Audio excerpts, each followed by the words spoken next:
Selamat berjumpa kembali Bapak, Ibu, dan saudara-saudari semua. Salam inovasi. Hari ini kita membahas OSH, Risk Assessment dengan Fault Tree Analysis. Sebelum saya teruskan, mohon Bapak, Ibu, saudara-saudari subscribe dan saya ucapkan terima kasih banyak. Apa itu Fault Tree Analysis? Fault Tree Analysis biasa digunakan untuk sebagai alat teknik yang efektif untuk menganalisis area-area yang berbahaya dan kita melakukan mitigasi kapan saja. Dan Fault Tree Analysis ini merupakan cara yang sistematik untuk melakukan risk assessment. Di dalam Fault Tree Analysis ada namanya basic dan top event. Jadi sesuai dengan pohon ada akar, ada nanti pucuknya. Jadi basic itu adalah basic event, ada big dead as the bottom of the fault tree. Jadi kalau kejadian dasar pada bagian bawah dari pohon dan digabung nanti secara logik sampai ke atas disebut dengan gerbang atau gate. Sedangkan top eventnya adalah kejadian-kejadian yang akan terjadi. Misalnya kehilangan produksi, kalau tentang HSE kita ya, peledakan, pencemaran lingkungan, pacaran racun, ketidakcukupan alat keamanan dan keselamatan. Jadi itulah puncak daripada top eventnya. Ada 8 step, yaitu step pertama definisikanlah sistem itu, kemudian definisikan fault yang di top, kemudian penyebabnya, identify cause top fault, mencari penyebab utama puncak, kemudian mencari kejadian berikut, identify next level, sampai nanti dia bisa ke bawah, dan juga kita menentukan probability tingkat kemungkinannya. Yang terakhir nanti kita dokumentasikan fault tree analysis itu. Kapan saja digunakan fault tree analysis? When the fault tree is used, pada saat bahan pertama dulu digunakan pada keahlian teknik mesin, yang industri-industri di mana keahlian teknis memiliki dampak yang sangat besar. Nah, itu waktu pertama kali di develop. Bisa juga di industri energi nuklir dan penerbangan. Di dalam dunia nyata, risk management ada 4 strategis menghindari bahaya yang disebut dengan avoid it, kemudian reduce it, kurangi, transfer it, asset it. Di dalam fault tree analysis kita juga mengenal diagram matrix. Itu nanti ada 2 sisi diagram, visualisasikan antara likelihood, tingkat kemungkinan munculnya event atau tingkat keparahan, effect of the extent of damage. Itu mereka sebut dengan, nanti dihitung dengan resiko dalam fault tree analysis dengan teori probability.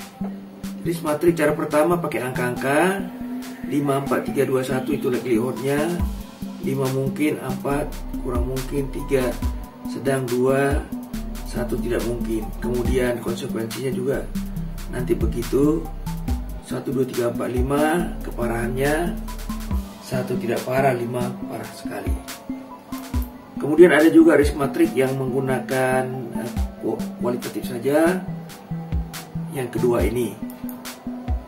Nah, dalam fault tree analysis kita mengenal logic simbol, ada yang bentuknya bulat, ada bentuknya wajik, ada bentuknya trapesium, ada bentuknya seperti ini disebut dengan N-gate. Kalau seperti ini bentuknya ada cowaan di tengahnya, itu disebut dengan OR-gate. Ini nanti akan kita gunakan logic system ini. Nah, dalam logic system ini kita menghitung probability-nya nanti apabila ada 2 kejadian event. Kalau pada saat dia N event, N-gate atau OR-gate, itu berbeda teori probability-nya. Kemudian logiknya disebut dengan Boolean logic. Nah, ini ada gambarnya. OR-gate digambarkan sebagai berikut. Kalau ada kejadian A or B atau B, maka hasilnya adalah ditambahkan aja A tambah B. Sedangkan hitungan probability-nya adalah jika event A atau event B yang terjadi, maka kedua input itu A dan B dihitung dengan rumus probability. Probability A atau B pakai seperti huruf U, dia sama dengan probability A tambah probability B kurang probability A dan B. Kira-kira itu rumusnya ya. Ini gambar-gambarnya, bisa Bapak Ibu lihat contohnya, OR-gate-nya. Digambarkan bagaimana terjadi puncaknya nanti potensial bahaya pada saat pemasangan rangka. Dari bawah dia OR, penyebabnya itu nanti terluka akibat alat bor, terjepit besi, tersengat listrik. Jadi bahaya itu pakai OR dia ya. Nanti ada hitungan probability-nya gimana. Nah, selesai OR gate, kita sekarang ke AND gate. Kalau AND gate ada event A, kejadian A, dan kejadian B. Nah, ini simpel saja. Itu dikalikan aja probability-nya, hasilnya. Misalnya A dan B. Berarti probability hasilnya adalah dikalikan aja probability A dikali probability B. Itu logikanya ya. Rumusnya, rumus AND gate ini adalah dituliskan A dan B, ditulis probability A dan B pakai KN ya, atau bisa juga disebut probability A dan B pakai N ya. Rumusnya adalah dikalikan saja probability A dan B, hasilnya nanti adalah probability A dikali dengan probability B. Nah, ini contoh simbol logiknya adalah kebisingan di atas 85 desibel.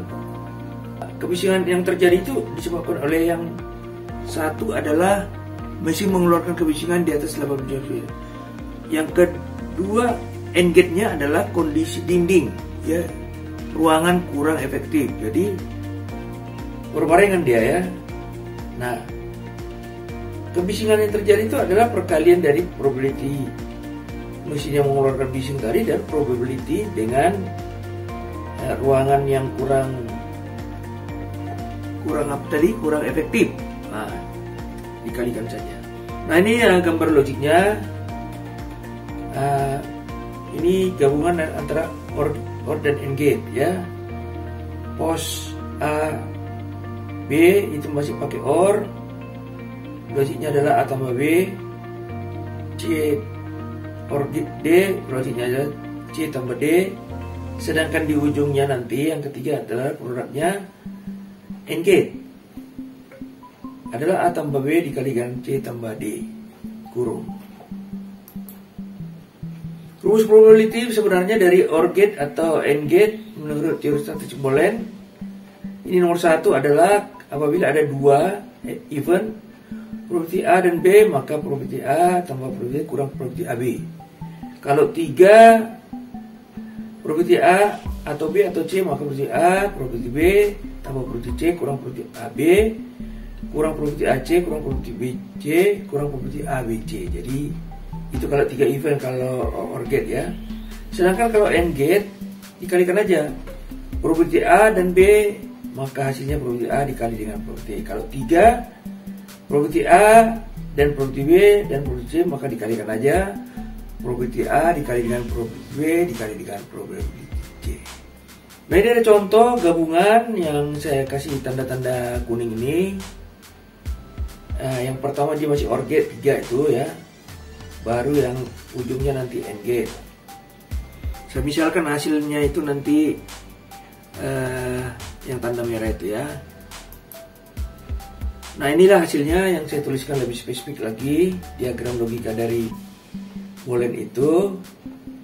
Hasilnya nanti yang pertama adalah saya misalkan PX, saya kasih tanda merah.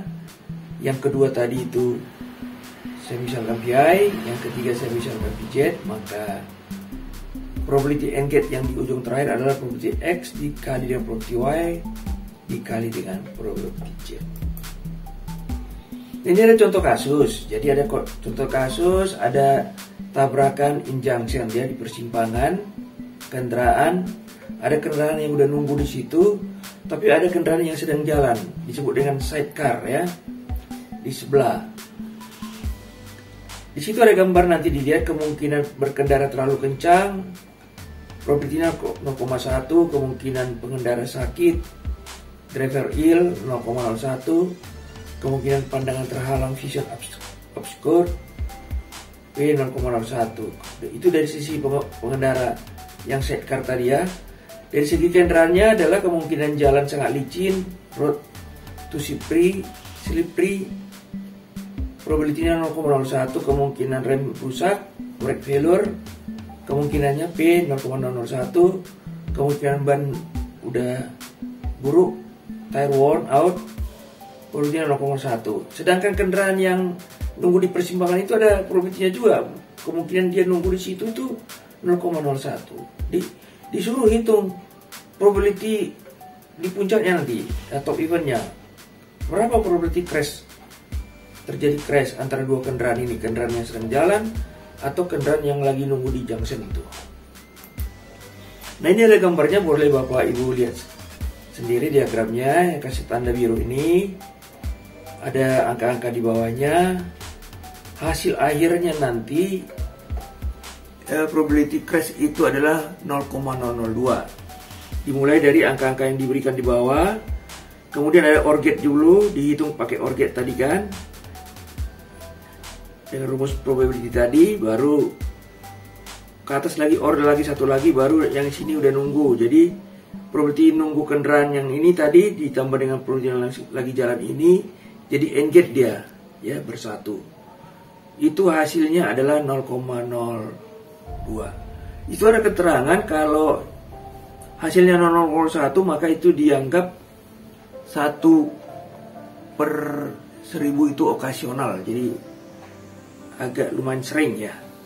Nah, kalau di sini 0,02 berarti kalau di sana ada kendaraan yang lewat 6.000 tiap tahun, berarti ada 0,02 kali 6 itu 12 kali crash per tahun. Jadi bisa kita hitung, saudara-saudara.